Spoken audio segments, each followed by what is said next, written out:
Hey, welcome back. All right. So let's first get a stretch in. Oh yeah. Oh yeah. Hopefully you are being productive and getting something done, even if it's a little bit. I'm almost done with the post radio show. Well, I'm almost done doing the thing that my co-host normally does during the show, which is like tag the artist we're playing.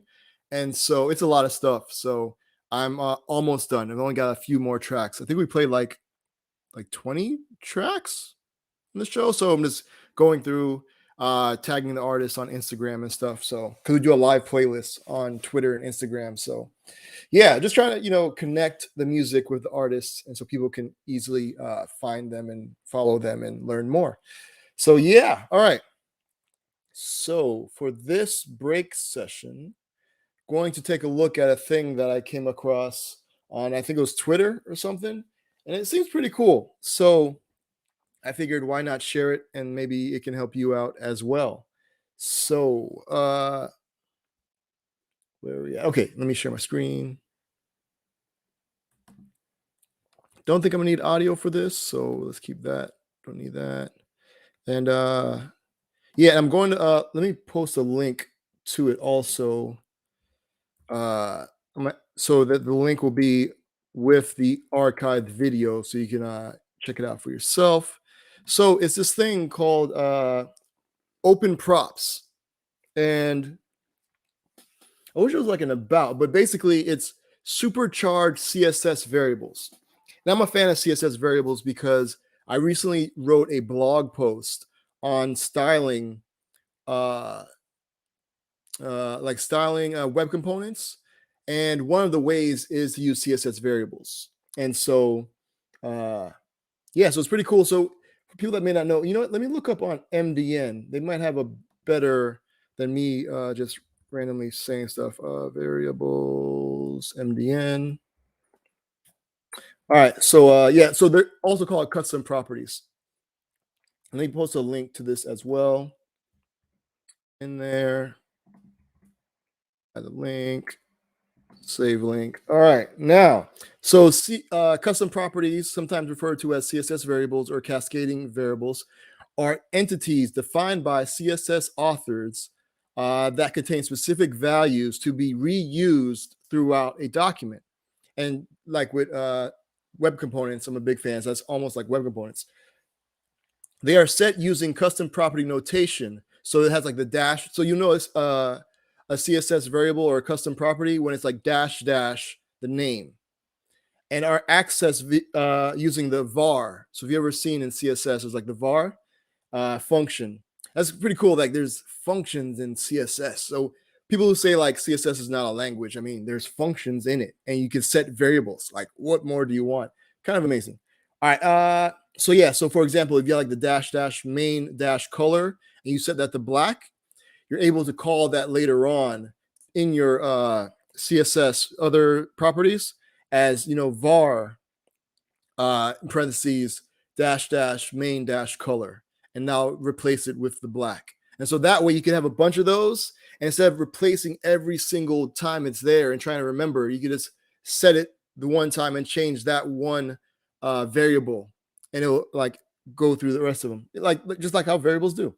All right, so complex websites have very large amounts of CSS, often with a lot of repeated values. So just like what I was saying. So yeah, pretty cool. And so now so this is what CSS variables are. Now what OpenProps does is supercharge the CSS variables. And I don't know, this looks weird here. I'm not sure that's how it's supposed to look. It looked different on my phone when I first saw it. But so you can do this, which is pretty cool. So it has like the thing here. So let's go with what you call it. It's a little bit easier on eyes, I guess. Now you can try it in the browser. Okay, so what it is, it's expertly crafted web design tokens, create consistent components, and use in any framework. And so again, with web components, I'm a big fan of that. So you get it by importing. You can get it from the CDN. You can also npm install it if I remember correctly. And then so you have like, so for example, you have card. And so you want the border radius. And so what happens is it sets. So the same way that you could set your custom variables, like here, they did that for you already. And so now you just call them just like this into your project. So you don't have to worry about setting them, even though I believe you can, though, also. But so that's what it's doing. So it's kind of skipping out the box, setting the variables, the CSS variables, but then just using their pre-made stuff. So we're going to take a look at that. So like for border radius, you see you use the same var and you're using the -- radius 2, which is something that they set in the library. Then same thing like size fluid for the, the stuff, like if you wanted to be like responsive, the shadow. So they have all these different things. Oh, they also have like like reduce motion and prefer like dark themes or whatever. Like they have that as well. So this is like for if motion is okay, like so you don't want stuff flying around and things. So that's if it's okay, you could do that. And so you have the animation. So you even have like the animations also as CSS variables, which is pretty cool. So these things built with OpenProp. So you have all these things. We're going to go to the try it in the browser to get some examples, and so you could do like color. There's different color schemes. So there's like 16 props for 4 different color schemes, so like light theme, dark theme.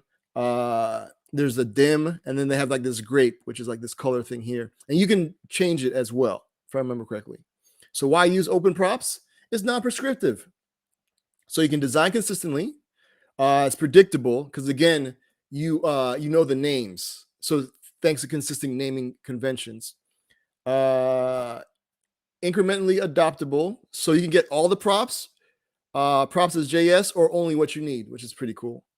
And it's customizable, like I said, so that's cool. You can map the props from JS or customize builds from the command line.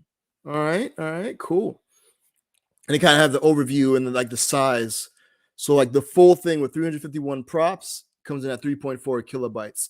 But then there's like the normalized one, which is optional, so you add on to that. So that's like the brand and the theme and light and dark themes. And then have individual props, which I guess make up that one there. The full one, one of the 351. Let's see. Oh, and they got some stuff coming soon, so you can do like masks. That'd be cool, masks. And have layouts. That'd be cool too, and clips and variable fonts, counters. I wonder what the counters are. Interesting. All right.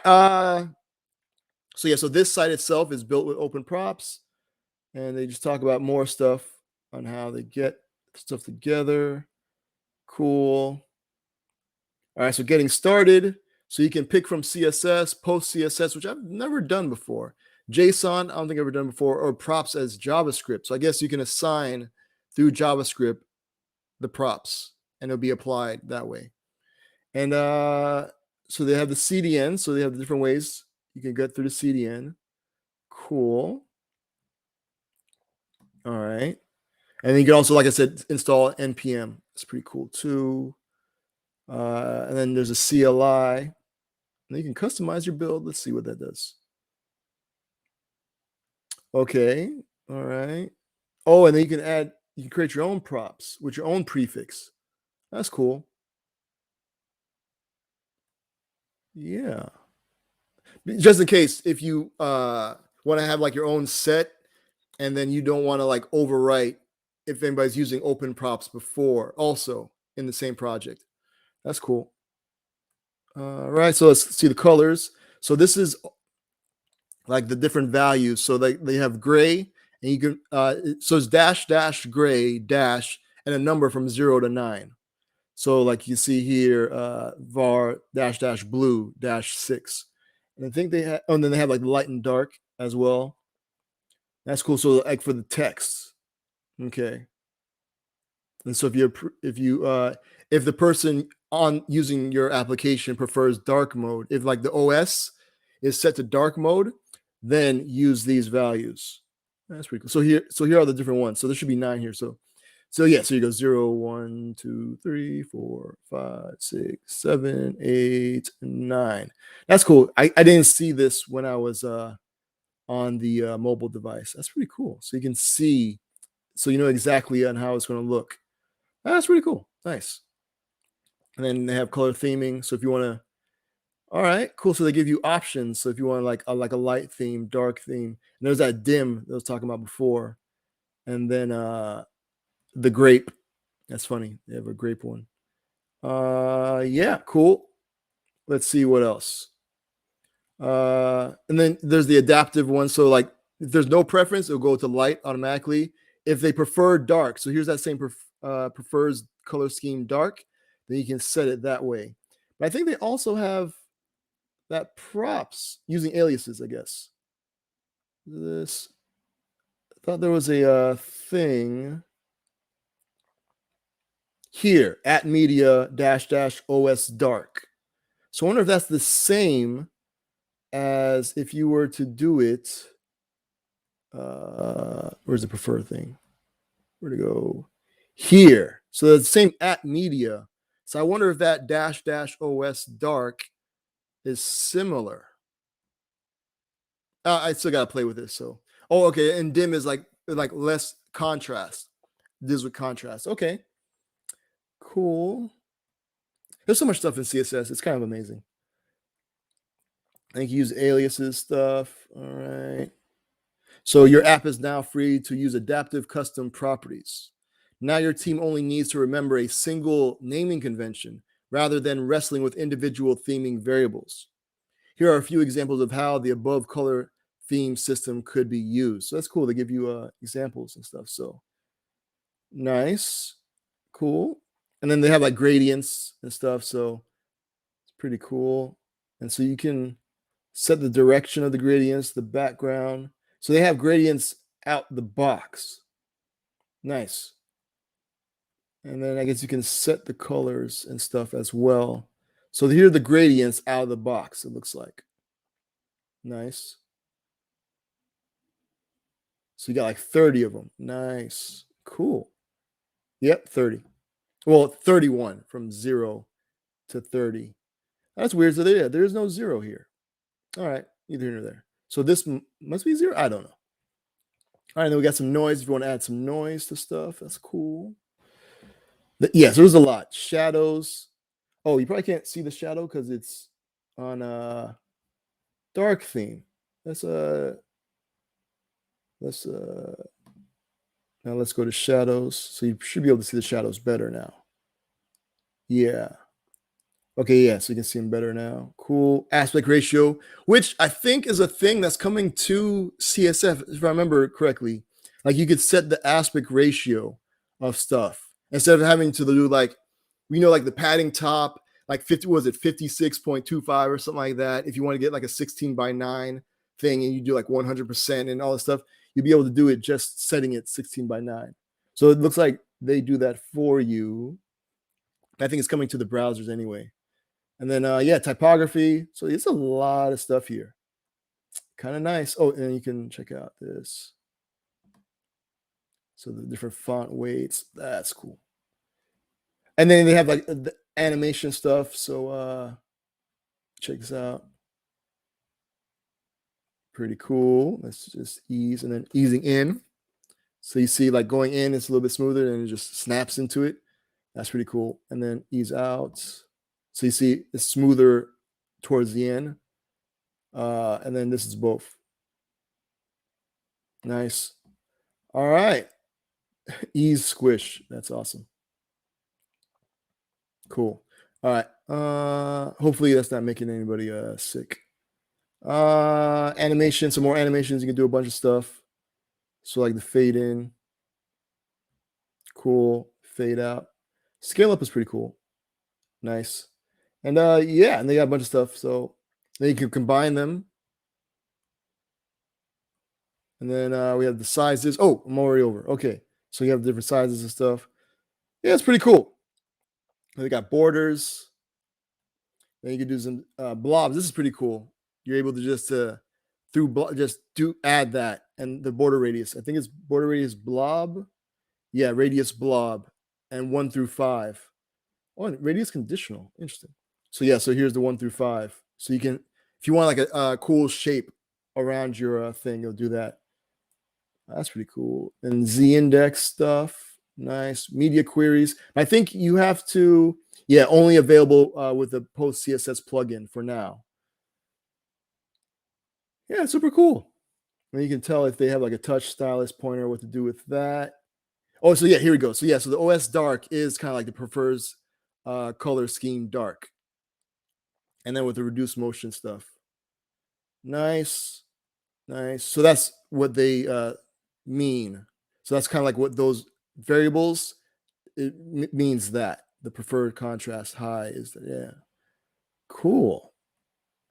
So instead of trying to remember all that, you just remember these things. You don't have to remember the other stuff, which is cool. All right. And then light dart usage sample. Okay. So if you ever wanted to, looks like it's a little bit easier to, if you want to do like light and dark stuff, be able to do it a little bit easier. Yeah, cool. That's all of that. Now I'm going back up to the page. Hopefully that won't, yeah.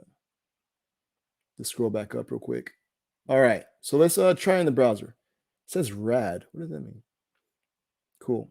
But yeah, Stack Blitz. Nice. We spoke about Stack Blitz on the show, on the break before. Cool. So it's going to spin it up really quickly. Nice. And then they have a confetti thing here. Cool. Tasks. Change the, oh, that's cool. So it's like you kind of play with it. Oh, that's super cool. So tasks. Change the BG gradient. So we're going to do this real quick. I want to see. I haven't done this. And see, here's the post CSS stuff. So they're using post CSS. Interesting. So if we wanted to change the background gradient, so let's see. So we're here.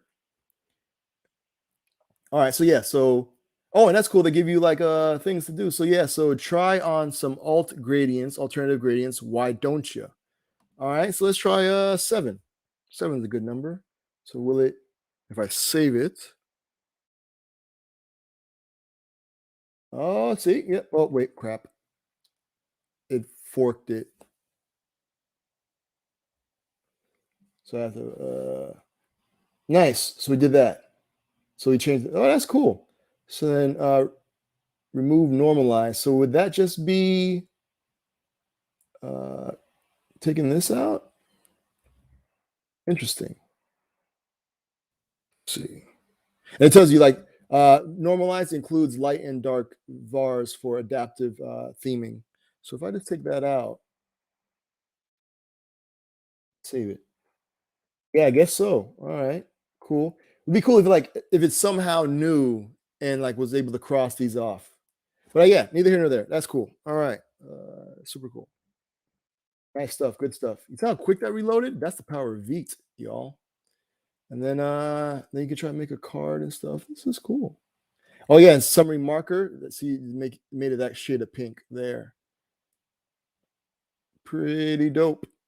Nice. Looks cool. All right, I'm gonna get y'all back to work. So what do y'all think? Is this a thing that you can I use? Because I guess this is kind of going on like with Tailwind CSS and then like Bootstrap and all these things, but I guess it's a little bit different because you're using CSS variables, and then you use whatever name for your variable, not your for your elements, whatever class names you want.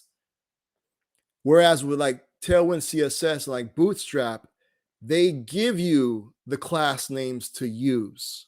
So I guess it's like one more step like closer to the metal, I guess, with the open props, because you name the variables, like they give you the name of the variables, and so you're free to name your class names whatever you want.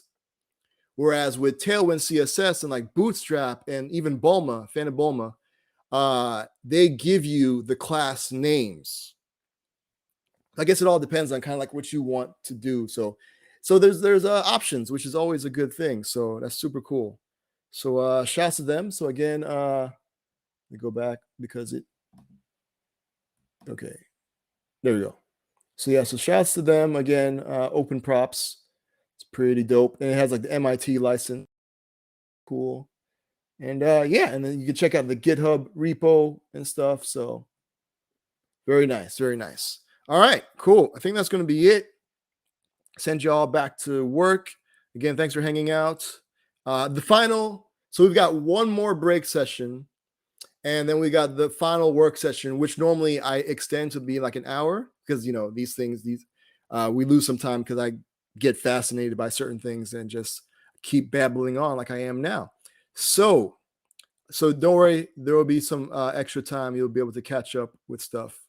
And okay, now let me stop sharing. Well, let me make sure I do the create a highlight video. Okay, so stop sharing the screen so then I can switch over to get y'all out of here. Some traveling music. All right. And yeah, I think that's it. So like I said, if no one signs up for any show and tell, we're going to go over an artist's website that we play on the radio show, and maybe you'll become a fan of them and support them. It's actually the one I think I'm going to do is like one of the first guests we had on the radio show, like in person. So it's cool to see they're still doing their thing. Like, it's amazing.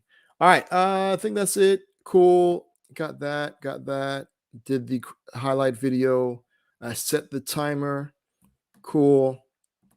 All right. So, gonna get y'all out of here with some traveling music. This is A Butta, formerly known as A Butta. I think it goes still by A Butta. Anthony Cruz, aka A Butta. The track is called Thank You. And yeah, see you soon, 15 minutes after the hour. All right. Thanks, y'all. See you later. All right, here we go. I wanna say thank you for holding on when a brother was down and out. Now I feel so strong, and I wanna say thank you for being there when a brother had nowhere to turn to. You were there, and I feel like there. And everybody says there. We spread love like there. I wanna say thank you for holding on when a brother was down and out. Now I feel so strong, and I wanna say thank you for being there when a brother had nowhere to turn to. You were there, and I feel like there. And every